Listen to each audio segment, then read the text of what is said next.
life is good. I'm glad you're here. This is FaithWorks Live. Rebecca Haney is my name. Welcome. Welcome to the party. This is all about life. We're getting our special life update. And oh boy, there is much to discuss on the front of life. I don't know if you've noticed this or not, but it seems like there's some political news that we should be catching up on. But I just can't escape it. I'm trying to do good things. I'm trying to focus on what's good and pure and noble and true and all of those things, guys. But it just keeps pulling me back in. And over again, I kept seeing, because I have these little Google alerts that show up when there's headlines on things that I might care about.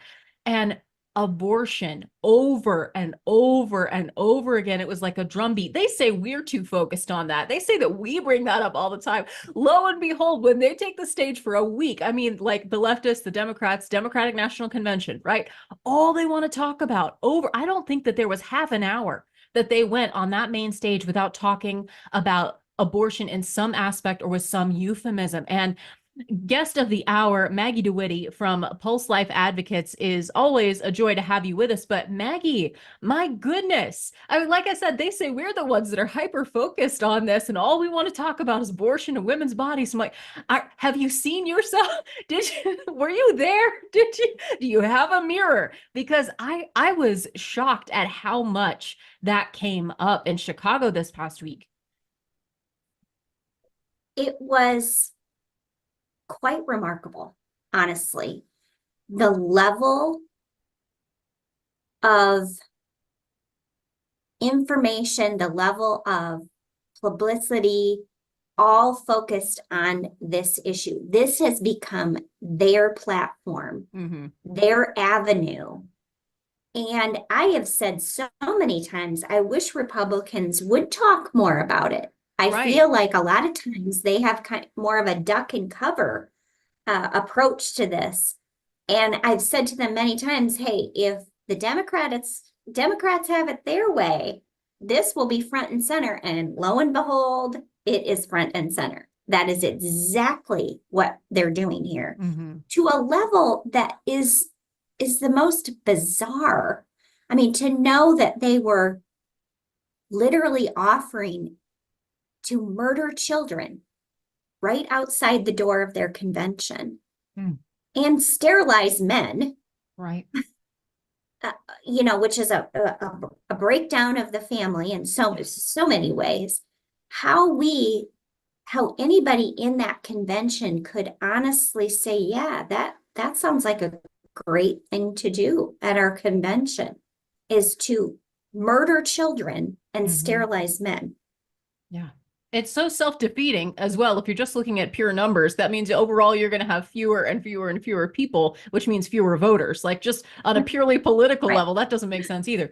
But at the same time, I couldn't help but think of this in contrast to some of the, I would say, more pro-choice, some of the more moderate language that I've heard from people who would consider themselves to be Democrat or liberal, but maybe not rabid on this issue. And they'll just say, well, we believe in choices. We believe in things like bodily autonomy. And that's a phrase you kept hearing over and over again. You heard reproductive freedom and bodily autonomy. And my first response to that is, I remember seeing some sort of slogan or meme that said, pro-choice doesn't mean pro-abortion. It just means we mind our own business. It's kind of that play on that Tim Waltz thing. We mind our own business. We don't understand you. We're not here to make your choices for you. Like, well, some choices should be off the table. Some choices, absolutely. Like, some choices are just not allowed because they are just not okay. They're not moral. They're not legal because they're not moral. They're not right. They're not helpful. They're destructive. And hopefully we could still all agree on that. But there's also this idea that we're radically shifting the understanding of what the preborn child actually is. And that's what they don't want to talk about. There are absolutely, you have bodily autonomy, but you don't have the right to take somebody else's life. You don't have the right to invade and destroy somebody else's body. It's not your body. Right. And I think it's so fascinating to me how they use those words as sort of a cover for what's really happening, to make it seem like it's less than what is actually happening. And we hear it all the time. And it's just this attitude like, I'm above this. I believe in choice and freedom. And you down here, you don't understand that. And that's not that's not it at all. And we legislate morality all the time. Mm-hmm. We tell people they can't murder other people. We tell women you can't, and men for that matter, prostitute your body, Mm-hmm. right? We legislate what you can and can't do all of the time. This is no different. This isn't an appendage. Right. This, as you said, is a separate human being with a separate body, with a separate DNA, with a separate heartbeat. And that's what we're talking about. But nobody actually wants to use those words. They want to use bodily autonomy and reproductive choice and freedom to provide cover for what is actually happening. Mm. Yeah. One of my And favorite. I think that Oh, go ahead, Maggie. I was just going to say, we don't, we just wrapped up the Iowa State Fair. And so that was our question. When does life begin? And really had some fascinating conversations with people, as we always do.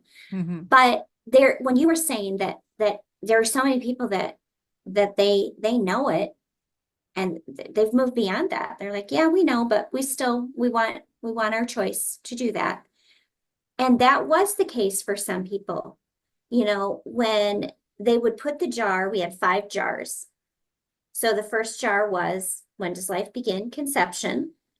And we had brain waves and heartbeat and viability and birth. Mm. And so when anybody would put it in anything other than conception, my question was to them, what do you think it is before that then? Yeah. And for some, it was like, I don't know. And then we had the baby Olivia video showing above the jars. Mm-hmm. And a big poster with baby in the womb right next to it. And we had a few people that said, if I said, well, is it alive? Is it growing? Wouldn't that be alive? It doesn't matter. Mm. It doesn't matter. Or, well, it's just an alien.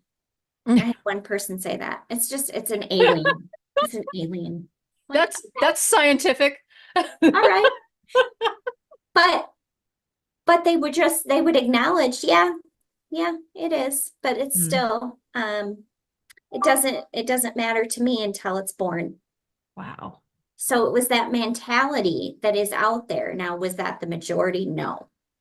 Right, because the vast majority of the people that made their their voices heard at the state fair booth, that was exciting. I was glad to see that. The vast majority said, was it like it was over 70%, wasn't it? Over 80%? Yeah, it was like 82% chose conception or conception, which is awesome. Mm-hmm. So yes. You guys are making a difference in talking about changing the culture. We have to get out and have these conversations. And honestly, I think the people that are non-committal, or the people that say silly answers like, oh, well, I don't really know, and I just think everybody should do whatever they want, and as long as they're not hurting anybody, I'm like, that's the point. That's the crux of this entire question, isn't it? Are you really hurting somebody else? And if that is the case, if I can show you that that's the case, does it matter to you?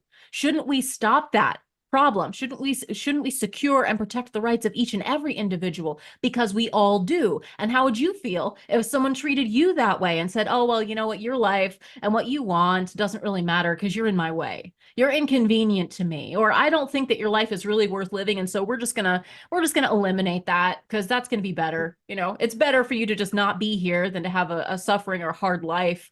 Who gets to make those choices for you? Because ultimately, the big ironic lie of the pro-choice argument and the pro-abortion, but pro-choice, we'll use that term, is that you're eliminating choice from the most vulnerable person in the equation. The child in the womb gets no choice, gets no voice, gets no say. No one is speaking up for them.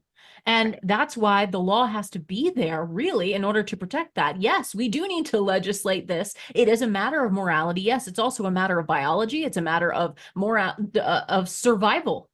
It's just that basic. And I know maybe, others haven't thought as deeply about this, but I'm sure that after seeing your booth and interacting with you and many of the other fine folks at Pulse over the course of the state fair, that you've created some questions in their mind and some conversations. You're requiring them to think more deeply about this than perhaps they have in the past. And so I congratulate you and commend. That's always one of the most important things that comes out of your fine work at the state fair every single year, is that you're creating a situation that forces people to think about it and to really make a choice and to help themselves understand in their own words why they believe what they believe.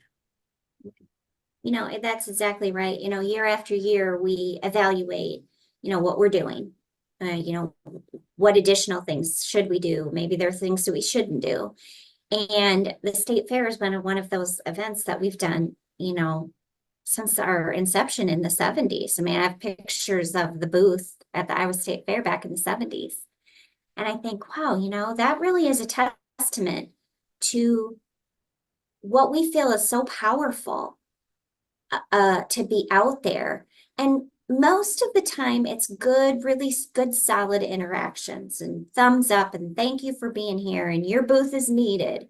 And also good conversations. Of course, you have the crazies, and you have those who want to shout and want to, do the kind of nutty things. We have that every year, but that is so small compared to the vast majority of people who appreciate our presence out there and say, I want to support you. I come out here every year just to make sure that I do support you, and we're here and we think what you're doing is so good.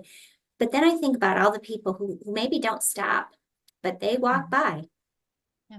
And even if just for 1 minute, they think about this issue, I feel like that's a win, right? Yeah. Because I feel like so many of the times, especially on this topic, on the topic of abortion, is not something that we need to talk more about. It's not something that we don't talk enough about. And so that hopefully will maybe trigger some conversations, at least some thoughts, because this idea, like you were saying earlier, is, well, it's mind your own business.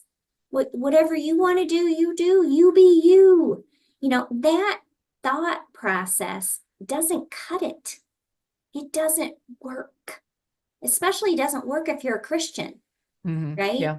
It does not work because we are our brother's keeper. Yeah. And when something is wrong, it is our duty to intervene, right? And help. And so I think that all of that kind of helps move that down the field a little bit more, so that we are creating this culture, which is winning here in Iowa, despite all of the negativity that we have, and despite the horrible things that we saw really in the Democratic convention and the over focus on death. Really, I mean, it's a party of death. Yeah. There are good things that are happening. Yeah. And we always have to go back to that. I love that. I love the juxtaposition of that, because really it's about light and darkness. It's about life and death. And that's not hyperbolic in this situation. That's literally what we're talking about. And again, the abortion buses in the parking lot is something that's like a sign that the apocalypse is upon us. Like this, it cannot get any more glaring, that you have people in a giant auditorium cheering and screaming like for their favorite celebrities when they're talking about ending the lives of innocent children, with no limitations, with there's no thought, there's no, hey, wait a minute, let's come up with some sort of compromise here. There's no compromise. It is all or nothing with the Democratic Party today. And that means that I think Christians have a very clear choice. And I'll just put it that way. I do not understand. And I know there might be other issues about which we might have policy disagreements between the major parties, but I do not see how anyone that can claim the name of Christ and then vote for the party that is blessing Planned Parenthood on its main stage, that is actively seeking to destroy life. And I just have to be as honest as I can about that. I also see our own home state of Iowa, that there's a lot of progress that's being made. We have a lot of things to celebrate. Did I see correctly that Planned Parenthood has dropped its last appeal against the heartbeat law in our state? Is that right? That is right. Yep. They had a certain number of days in which they Yay. had to respond, and they responded and said that they were not going to pursue any kind of petition to draw this out. Now, Mm-hmm. that's not to say things might not happen again, down the road. I'm sure they will. But we're gonna take this as a huge, huge victory and win for the pro-life movement in Iowa. First we got it enforced, and now we know there are not going to be any further court actions. So, now we can just finally turn the page, Mm-hmm. right? This is not hanging over our heads anymore. We're not worrying about court action. We're not worrying about any of that. We can turn to the next chapter, which number one, we have to look at, is this being enforced? And making sure that the law is being followed. Mm-hmm. But then we can move forward to what's the next step. Yeah. And of course, I've shared this multiple times on this program and have been very vocal that our next step is life at conception. And Yeah. that was what we thought of when we thought about what's our question for the state fair this year. It was like, well, if we're going to move forward with life at conception, why not talk about when does life begin? Let's have these Absolutely. conversations. Yeah. And so we're going to continue down that path because Mm-hmm. heartbeat's great. It's a positive step. It will save lives, but it won't save all lives. Mm-hmm. And so we've got to keep moving forward until we get to Right. that point. Right, because what we believe and what science says is true and what God says is true, everybody's on the same page if you've really studied this. And that is that first column, that life doesn't begin at breath or at heartbeat or at whenever we want, when we like the kid or not, because I know with toddlers and teenagers, we have some off days. So Right. that's not when humanity is determined or when life should be protected. It's the very moment that we're alive. It's the very moment that we exist, and we're created uniquely with our own unique DNA, with our own unique developing personalities, with our own eye color, with all of those things are uniquely you. Nobody else can be you. And you're here, and that means you deserve to be protected simply because you exist. You're you, made in God's image. Here I stand. I can do no other. This is what we have to fight for. And this is what our laws should reflect, that reality. That's all we're saying. And it's not too far a leap to then say, well, if we can protect children at this stage, why can't we just protect children from the beginning?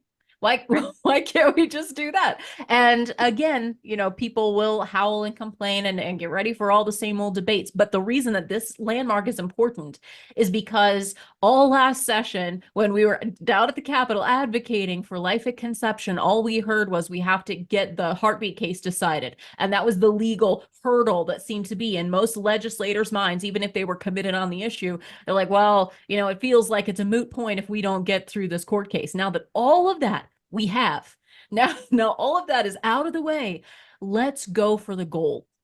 Let's go for the gold. Right. And so that's exactly what our message is going to be to legislators. Yeah. We're done with the courts now. Let's move forward. Yeah, very excited about what this session might be. I may or may not already be talking with a few legislators, be like, all right, guys, let's get the popcorn. Let's get going. Let's armor up. This is going to be big. I'm excited. Good potential. There are some, apparently some myths out there that need busting though on the state level. So the one that's a big one that I have actually heard out in the wild is pushback on the Republicans, because you mentioned, Maggie, that Republicans are really not talking about this. And I think it's because they feel like they just want to dodge. They want to dodge this question. You use duck and cover, which I think is pretty funny and apt. But if this issue is that important, Democrats for sure are not going to allow it to just fade away. I mean, see the last week of evidence. This is a big, big deal. So Republicans need to be ready with consistent, accurate information and accurate answers. And I would say passionate defense of life. But if we can't do that, at least let's be upfront with our information. So we have to confront the lies that are being perpetuated by the pro-abortion side. So one local video that I saw I shared with you, and I don't know because I'm not cool anymore. I don't know, what the kids are doing with the TikToks, but I will say that the pro-abortion side is pretty good at producing these videos that put out their perspective, and they have big tech on their side, quite honestly, because YouTube censors even conversations like this. So if you're seeing this, congratulations, you win. You're one of the lucky, happy few that YouTube decides to deigns to allow us to have these conversations. Free speech, what a concept. But other than that, all these short videos that go around talking about, in 60 seconds or less, they'll drop some kind of opinion, they'll give you some kind of stat, and then they'll say, and that's why we should be able to, have abortion. Yay, abortion now. And so I see that as largely a pro-abortion atmosphere. And I saw one that was produced locally that called out Governor Kim Reynolds, and it was from a columnist at Iowa Starting Line, which is a liberal publication of a sort. And I thought it would be good, just in the spirit of myth busting, because they claim that we are getting this whole thing about abortion up till birth, post-birth abortion, and that's kind of related to late term. There's a spectrum here, but they say that we're just making all that up, that doesn't really exist, and that it's just a scare tactic on the part of conservatives, pro-lifers, people like me, that none of this is true. This doesn't really happen. It's a boogeyman. And so that we should just be written off because we're just nothing but political animals trying to scare up votes. And I thought it would be great to do a little myth busting of our own. So with your permission, Maggie, since you're an expert in this field, you are up on all the latest and you're cool with the kids. Let's play a little bit of this from the very beginning. Ron, if you would. It's less than 2 minutes. So again, I think that's kind of effective. It's a quick hit and run type of thing, and you don't have to think about it too deeply, but we're going to do a deep dive and we're going to bust the myths here. This TikTok is dedicated to Governor Kim Reynolds and the Iowa Republicans who have dedicated their time and energy and careers to banning reproductive health care access in a state that ranks 52 out of 52 states and U.S. territories for OBGYN physicians per capita. We literally could not rank lower, and these legislators decided to make things much worse. Okay, first I gotta stop. Sorry. It is a quick stop here, but her first point is that Iowa ranks 52 out of 52 for OBGYNs per capita. That is quite a claim, and I just wanted to know, Maggie, when you hear that, is that true, and what does it mean? Well, I think that there's no context for it. Out of what? What's the 52 out of 52 out of what area? Out of what thing are you actually talking about? I think that what we hear from the Democrats and what we heard anytime you had a debate on the abortion issue is that Iowa is a maternal desert. I mean, we heard that phrase ad nauseum. And my simple response to that is, well, number one, we have a healthcare crisis across the country, and we've had it for a number of years. This is not just an Iowa thing. Okay, so that's number one. But number two, it always is going back to, well, we have a healthcare shortage. We have a OBG shortage because of abortion bans. Well, here in Iowa, we didn't enforce heartbeat until a couple of weeks ago. So where did that come to be? Can't exactly blame us on that. Right. Not to mention, I don't even follow the logic of why that would be. And this commentator repeats that a few times, like Republicans have only made it worse because of abortion bans. Like, how? How exactly are you proposing that the lack of resources is due to more abortions taking place? Is that because if we allow women to actually have their babies and take care of their babies, that somehow that's going to be too much? It's going to be too much of a strain. So we need to just eliminate them and get them over with and, just chuck them out the back door because we got another line waiting. Is that the argument? I mean, the majority of OBGYNs do not want to perform abortions. It's only a very small percentage that even want to do that. And so that's what led to a lot of the brick and mortar, along with state laws passing, restrictions. They're also was a shortage of OBs that were willing to kill, thankfully. Thank you. And Yes. that doesn't make any sense for her to say we have a shortage of OBGYNs because we're not allowing abortion, but the majority of OBGYNs don't want to perform abortions. Yeah. So that doesn't make any sense. That's a great point. All right, Ron, let's go. Even though 61% of Iowans support abortion access. For decades, anti-choice Republicans have peddled this bizarre lie that post-birth abortions are a thing. They paint it as though doctors and mothers are casually deciding to end a baby's life post-delivery, which is simply not true. The term post-birth abortion is a cynical ploy to stoke fear and confusion, playing on people's emotions rather than the facts. Okay, we'll stop it there. Post-birth abortion is a myth. We're told it's just a cynical ploy to frighten voters. We call it post-birth or partial birth abortion, late-term abortion, or abortion after or up until birth. Any of those terms. I don't see that as emotion-laden language to frighten. I see that as an accurate description of a real situation that should be addressed and prevented. But what say you? Well, I mean, I think first of all, for most people didn't even realize that Roe v. Wade allowed abortion up to 9 months pregnancy. I mean, every time that I talked about that, I made sure that I said up to nine months pregnancy because people still didn't even understand that. Yeah. Number one, I mean, but number two, let's just talk about one person here, Dr. Gosnell. Okay. Whom the mainstream media wouldn't even cover his trial, murdered a woman, was thrown in prison for it, but evidence of multiple late-term, partial birth, post-birth happenings in his clinic. And that is not an isolated incident.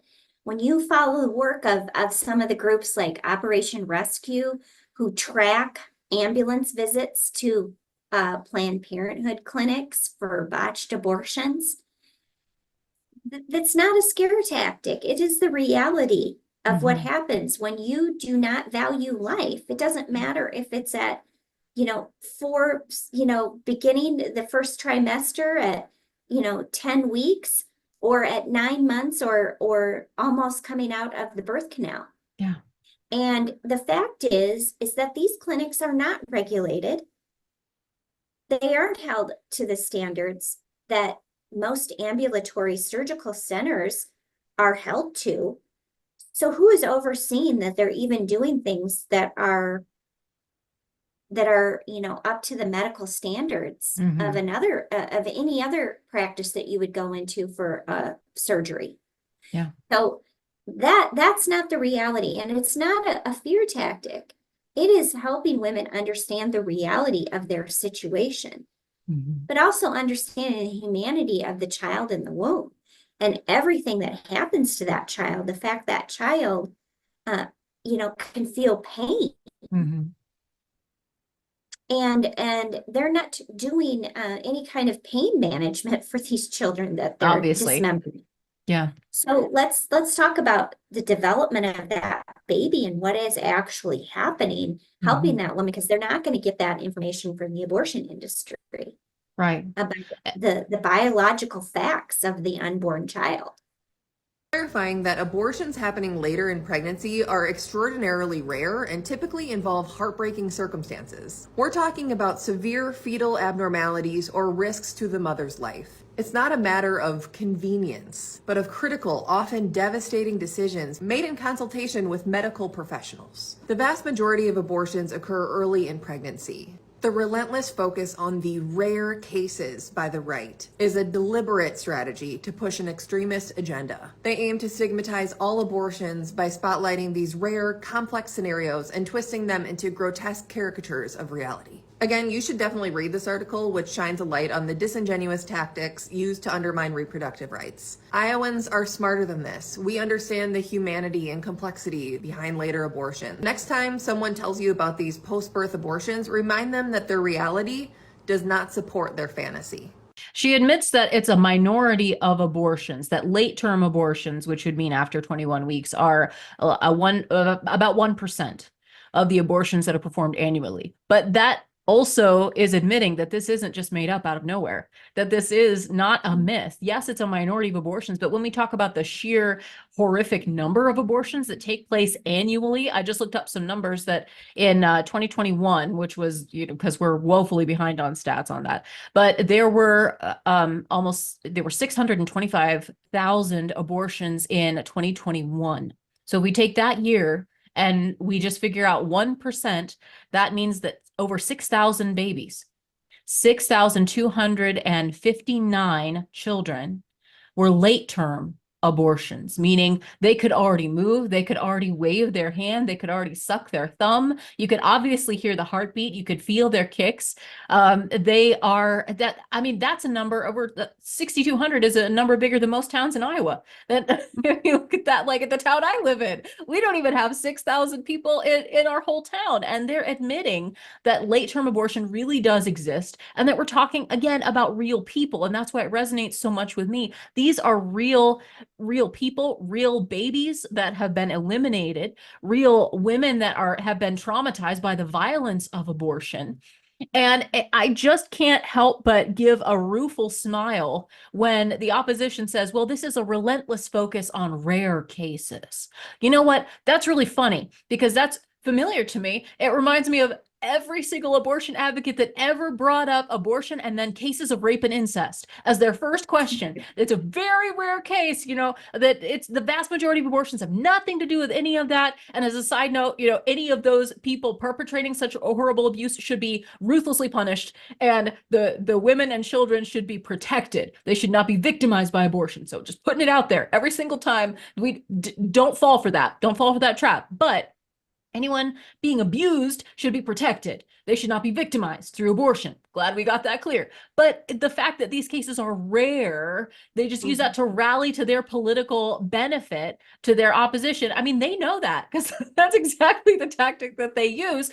But if that is the case, and we're talking about such a rare few number that, we don't have the right to bring up, that these post-birth abortions or very late-term abortions do occur, then why is it, if it's so rare, if it doesn't matter, if it's so minuscule a number, why is it that Democrats always refuse to protect those children? Because you know as well as I do, Maggie, that there have been numerous, both federal and state attempts to protect, to make sure that we medically treat babies who happen to survive abortions against all odds. They're alive and they made it through the abortion procedure, the intentional attempt to kill them. Democrats voted it down, including famously Barack Obama, voted that down. I mean, I don't even understand how you can justify that. But if you have if you cast votes on it, then you have to know that it's a real situation. It's not just a myth. Yeah. It is mind blowing. I probably said this already a million times, but it's mind blowing to the level of just insanity. I mean, I'm speechless sometimes. It's like you can't, that particular issue right there, that people would actually vote down to take care of a baby in that situation. I mean, that's a total debunks everything she's saying, because obviously it happens, right? And just as you were saying that, I was thinking the same thing about rape and incest. That's something that, we talk about abortion, but it's immediately, well, what about those poor rape victims? And that's true. They, God bless. I mean, that is so true. But, the bottom line is we care about all life, regardless of the circumstances by how that life was conceived. But of course, once that life has been born, my gosh, we have every duty to take care of that life. Yeah. And it's, again, it's the facts. It's the reality of what happens when you're talking about abortion in our country and in our state. Yeah. And I long for the day when we can have honest conversations about this kind of thing instead of just lobbing political half-truths and just outright lies, because that's what's happening more often than not. We're talking about real people, and we have to understand the consequences there. It seems like just even in that video, what we hear is we understand the humanity, the complexity of these types of situations. So like, you mean the humanity of the preborn child that you're attempting to destroy. That is not only in the exact worst sense. I guess, shockingly, I would agree that there is some humanity about that, but it's all the worst of humanity. It's our sin nature that comes out that we are desperately lost and in need of a savior. So I'll put, I guess, yeah, maybe there's some common ground there. I don't think I agreed with what she said, but not what she meant.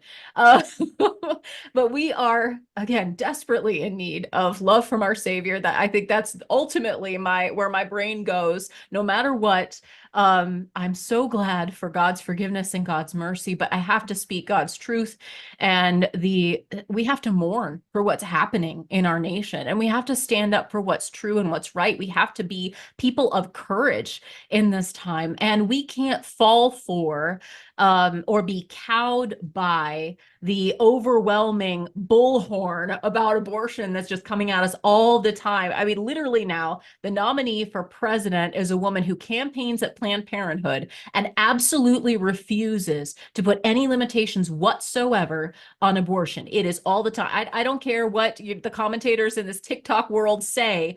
They could say it's a myth all they want, but why is it the Planned Parenthood cackles and laughs her way down her sleeve when she's asked this question? She absolutely refuses to put any limitation whatsoever on abortion. And all that leaves us with, even when asked a pointed question outright, will you limit anything? Is there any limitation on it? And she says no. She says she'll trust women with their bodies and doctors with those decisions. I'm like, okay, well, that means no. Thank you, at least, for that. And again, I think that makes the choices for Christians very clear. We live in a very stark time, and it is a time that, if it's not easy, I think that makes it a lot simpler. And one thing that Maggie, again, helps to motivate me on this issue is that reminding us that we're talking about real people's lives, that this isn't a theoretical issue. When you meet someone like Claire Caldwell, who was here in Iowa a few months ago and shared her story, that she is a woman who survived an abortion, an actual attempt to destroy her life by her mom, who was desperate, and actually a couple of different attempts through the process of that, who actually lost her twin brother through the abortion. He was killed and she survived. Melissa Oden, another friend of the program, and Gianna Jensen, who are bravely, they're survivors that share their stories. These are real people, and they are a voice of that represents thousands and thousands and thousands of lives that we have snuffed out callously and without regard to their humanity. And you can't look at them and tell them they don't have any rights. You can't look at them and turn away and say these babies aren't really human, because they are. They are real. They have names. This is not a myth. And it's not just, this is so much bigger than politics. And I think we have to make the conversation about that. This is about life and death and right and wrong and truth and lie. And let's help inject that into the discussion. Let's broaden the discussion. It's not just about this election. It's not just about one party over another, although it's pretty clear now where the party lines stand. I wish it were a lot clearer, quite frankly. Like, if you're going to come at me with a pro-abortion, I'm like, well, I'm going to pro-life even harder. Then we're going to go all the babies, all the time, everyone, protection, forever. But I don't think the choices could be any clearer, but I also think our conversations have to go a lot deeper. Exactly like you were talking about, help people understand that, just start asking questions and help people understand the consequences, the natural outcome, the logical outcome of what they are saying about humanity, about themselves, about their children, and about the future of our nation if we continue to allow the wanton destruction of preborn life. I think the more that you inspire people to think about that and call them to moral consistency, I think there's no choice but moving towards protection of life. Absolutely. Absolutely. I think that this is going to be a turning point, this election right now. I think, like you said, there can't be a starker contrast. And while people are fatigued by it all, we can't use that as an excuse to not show up and to not do what we need to do. Yeah. Because it is literally a life and death issue. And there are so many other things in our country that are on the brink of disaster. And what, we need Jesus, but we Yes. need to be clear and prayerful. That it's important that we make our voices known by our voting. Amen again, Maggie DeWitte. Check out all of their fine work at pulseforlife.com. I'll link down to it below. You can check out pictures of the very successful State Fair booth and how you can get involved, and you can, sign up for their newsletter, make sure that you're connected with everything. There's opportunities to volunteer all over the place. And I know you guys actually I know it's not really beginning to look a lot like Christmas, but you've got a holiday big event coming up as well. Yes. And remind me of when that is. Yes, I was just looking at the date for that. I think it's November. I should know this. My gosh. November 23rd. It's practically right around the corner. I know. We've been planning for months, but Sure. yeah, November 23rd. We'd love to have you. We're having a former abortionist, Dr. John Pachowski, who had a conversion and now runs one of the largest pro-life clinics in the country. And he's going to be our keynote and talk about his conversion. So we're very excited to hear his story. Yep. So get your tickets for that today. Again, I'll put a link down below just to make it easy, because, something today should be easy. Thanks again, Maggie. God bless you and all the fine folks at Pulse, and we'll talk soon. All right. Thank you. Keep care. Keep up the great work. Yes. And for you as well, if you are convicted on this issue, my goodness, we can't stay silent. Every single one of us needs to be able to speak up, to be heard, be that voice for the voiceless that God calls us to be. Stand up and speak the truth. You are not alone. It may seem sometimes like you're not enough, that you're only one voice, but you know what? You are not alone. And God and you, in obedience, make a majority. So thank you for listening. Let us know what you think and what your questions are, or what questions you might be hearing that you'd like to get equipped to help answer. We'll talk it out with you, and we'll get equipped together. In the meantime, our mission here on this show is threefold: to love God, to serve people, and to live free. Tune in next time to FaithWorks Live.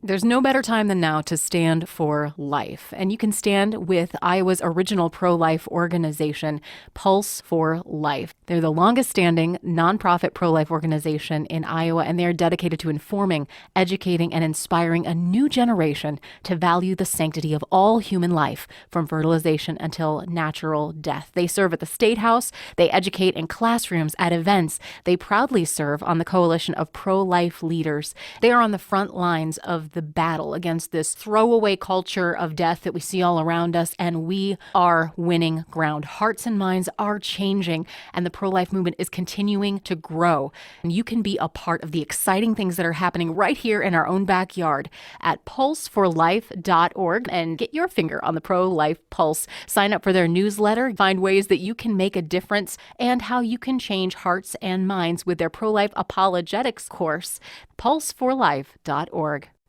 In today's world, security has never been more vital. And at FaithWorks Live, we're proud to partner with VeriGuard Security. It's a professional physical security service, and they're really raising the bar in security and private investigations. Whether you need a team of professional officers to protect what you have worked hard to build, or their mobile security units for multiple properties or large locations, from business or corporate properties to your home or neighborhood. Perhaps you've got an event coming up. They secure quality security coverage for events large and small, because it's about peace of mind and protecting you, your family, your team, and your property.